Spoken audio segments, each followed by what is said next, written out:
Hello everyone your welcome to our YouTube channel Gopal Sharma show. इस video में दोस्तों हम बात करने वाले हैं एसओएल पीजी एडमिशन 2024 के बारे में। ऐसे जितने भी स्टूडेंट हैं दोस्तों जो एमकॉम में एडमिशन लेना चाहते हैं, एसओएल में अपनी मास्टर कोर्स जो है एसओएल से करना चाहते हैं, तो किस तरह से आप कर सकते हैं। एमकॉम में एडमिशन लेने के लिए दोस्तों क्या एलिजिबिलिटी क्राइटेरिया होने चाहिए, फ़ीस कितनी लगेगी 1 साल की, इसके अलावा दोस्तों एडमिशन प्रोसीजर क्या रहेगा, हर एक चीज़ के बारे में आपको इस वीडियो में बताया जाएगा। तो दोस्तों अगर आप चैनल पर फर्स्ट टाइम विजिट कर या चैनल को अभी तक आपने सब्सक्राइब नहीं किया है तो चैनल को जरूर सब्सक्राइब कर दो और बेल आइकन को प्रेस कर दो ताकि आपको वीडियो का जो अपडेट है नोटिफिकेशन ये आपको मिलता रहती है। यहाँ पे आप देख सकते हैं दोस्तों, यहाँ पे आप सभी को जो है 2 कैटेगरी में डिस्ट्रीब्यूट किया गया है। फर्स्ट कैटेगरी फर्स्ट ए है, सेकंड कैटेगरी आपके सेकंड ए है। ऐसे जितने भी स्टूडेंट हैं दोस्तों जिन्होंने बीकॉम ऑनर्स, बीकॉम प्रोग्राम या पास या बैचलर डिग्री किसी भी यूनिवर्सिटीज़ द्वारा कंप्लीट की है, किसी भी रिकॉग्नाइज्ड यूनिवर्सिटी दिल्ली को छोड़कर अगर आपने कोई सा भी कोर्स किया है जो यहाँ पे आपको बताए गए हैं, चाहे वो बीबीएस है, बीएमएस है, बीबीए है या फिर बीबीई है, जो कोई से भी कोर्स आपने किया है किसी भी यूनिवर्सिटी से, तो आप सभी फर्स्ट ए के कैटेगरी के अंदर आएंगे। ऐसे जितने भी स्टूडेंट हैं जिन्होंने सारे कोर्स जो अभी बताए गए, ये सारे कोर्स में से कोई एक कोर्स अगर आपने दिल्ली यूनिवर्सिटी से किया है तो आप जो है सेकंड ए के अंतर्गत आ पाएंगे। इसके अलावा दोस्तों यहाँ पे जो मिनिमम मार्क्स होने चाहिए, यहाँ पे ऐसे जितने भी स्टूडेंट हैं जो अनरिजर्व है, ओबीसी, ईडब्ल्यूएस है, आप सभी के ग्रेजुएशन में जो एग्रीगेट मार्क्स है 50% होने चाहिए। और अगर आप रिजर्व कैंडिडेट है, एससी एसटी पीडब्ल्यूडी कैंडिडेट हैं, तो उन सभी स्टूडेंट के लिए एग्रीगेट जो मार्क्स होने चाहिए दोस्तों 45% होने चाहिए। अब यहाँ पे दोस्तों इस कोर्स की जो फीस है इसके बारे में जान लेते हैं कि अगर आप एसओएल से एमकॉम का कोर्स करते हैं तो 1 साल की जो फीस है ये आपको कितनी देनी पड़ेगी।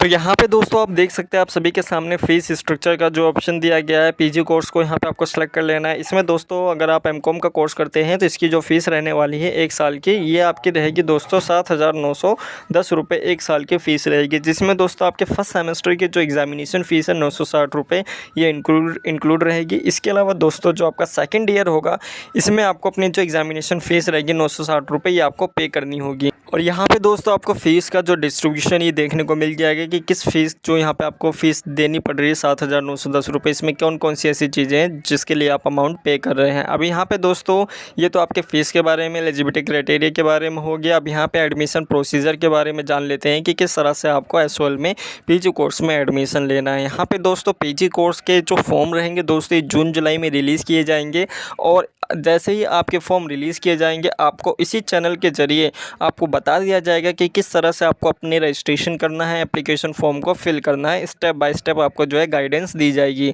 अब यहाँ पे दोस्तों सबसे पहला जो प्रोसीजर या जो सबसे पहला स्टेप रहता है वो आपके अपने एप्लीकेशन फॉर्म को फिल करने का रहता है, जो कि 250 रुपये फ़ीस जो ये रजिस्ट्रेशन फ़ीस रहती है ये आपको पे करनी होती है। और इसमें जो एडमिशन होता है, अगर आप एसओएल से पीजी कोर्स कोई सा भी मास्टर कोर्स करते हैं, चाहे वो एमकॉम हो, एमए पोल साइंस हो, एमए हिस्ट्री हो, एमए संस्कृत हो, तो इन सभी कोर्सों में एडमिशन लेने के लिए दोस्तों आपको कोई एंट्रेंस एग्ज़ाम देने की ज़रूरत नहीं रहती है। आप सभी के जो एडमिशन होते हैं दोस्तों ये मेरिट बेस पे होते हैं। तो ऐसे जितने भी स्टूडेंट हैं दोस्तों जो भी फाइनल ईयर में हैं, जो ग्रेजुएशन कंप्लीट कर चुके हैं, उन सभी के जो एडमिशन होंगे उनके ग्रेजुएशन की जो एग्रीगेट परसेंटेज होगी उन्हीं के बेस पे आप सभी का जो है एडमिशन रहने वाला है। अब यहाँ पे दोस्तों मेरिट बेस पे एडमिशन होगा, तो यहाँ पे आप जो है अपने एग्ज़ामिनेशन को हल्के में नहीं ले सकते हैं। मीन्स आपने जो अपने कॉलेजेस के टाइम पे जो अपने जितने भी एग्ज़ामिनेशन दिए हैं फर्स्ट सेमेस्टर से लेकर 6 सेमेस्टर तक, उसमें अगर अच्छे मार्क्स नहीं आए, 80% 85% अगर आपके मार्क्स नहीं आते हैं तो एसओएल में जो एडमिशन है ये कहीं ना कहीं आपके लिए फिर मुश्किल होगा। अगर आपके 60%, 65, 70% है तो बहुत मुश्किल रहने वाला है दोस्तों कि आपका एमकॉम में पीजी कोर्स में एडमिशन हो जाए। अब यहाँ पे दोस्तों जो फाइनल ईयर के स्टूडेंट हैं इनके मन में डाउट होता है कि क्या ये भी जो है अप्लाई कर सकते हैं, रजिस्ट्रेशन कर सकते हैं। तो हाँ दोस्तों, आप भी जो है बिना किसी हिचकिचाहट के आप जो है अप्लाई कर सकते हैं, रजिस्ट्रेशन कर सकते हैं। अब यहाँ पे दोस्तों जब आप फर्स्ट स्टेप कंप्लीट कर देते हैं तो उसके बाद यहाँ पे अपने जो डॉक्यूमेंट्स होते हैं वो अपलोड करने होते हैं। डॉक्यूमेंट्स में क्या क्या डॉक्यूमेंट्स चाहिए आगे अभी आपको बताया जाएगा। जब डॉक्यूमेंट यहाँ पे दोस्तों आप अपलोड कर देते हैं उसके बाद दोस्तों एसओएल जो अपनी मेरिट लिस्ट रिलीज़ करता है, जिसमें आप सभी का अगर नेम आता है तो अच्छी बात है। नेम आने के बाद दोस्तों आप सभी के जो डॉक्यूमेंट हैं वो वेरीफाई किए जाते हैं और फिर आपका जो है एडमिशन हो जाता है। लेकिन अगर आपके डॉक्यूमेंट में कोई भी डिस्क्रिपेंसी या कोई भी गड़बड़ी देखने को मिलती है तो आप सभी को जो है एसओएल के मैसेज के थ्रू या ईमेल के थ्रू आपको इन्फॉर्म किया जाता है कि आपके डॉक्यूमेंट में ये गड़बड़ी है। दोबारा से आपको चांस दिया जाता है अपने डॉक्यूमेंट को अपलोड करने के लिए। और ऐसे जितने भी स्टूडेंट हैं दोस्तों जो फाइनल ईयर में हैं उनके अपने 6 सेमेस्टर की मार्कशीट तो रहती नहीं है, वो क्या अपलोड करेंगे तो यहाँ पे दोस्तों डॉक्यूमेंट में भी आपको बताया जाएगा।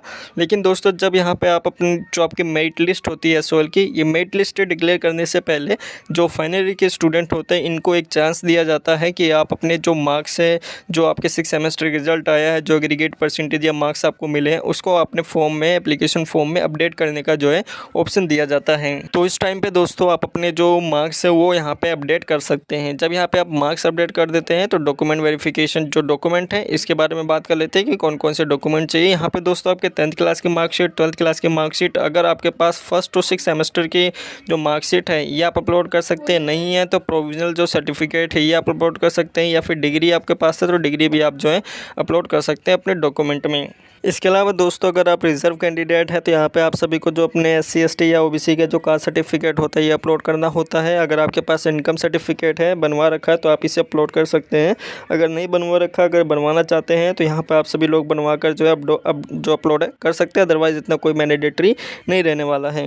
एक डॉक्यूमेंट दोस्तों जो कि मोस्ट इंपॉर्टेंट है, ऐसे जितने भी स्टूडेंट हैं जिन्होंने दिल्ली यूनिवर्सिटी से अपनी ग्रेजुएशन कंप्लीट नहीं की है उन सभी को अपना जो है माइग्रेशन सर्टिफिकेट जो है अपलोड करना होता है। तो जिन्होंने माइग्रेशन सर्टिफिकेट नहीं बनवाया वो जल्द से जल्द बनवा लें।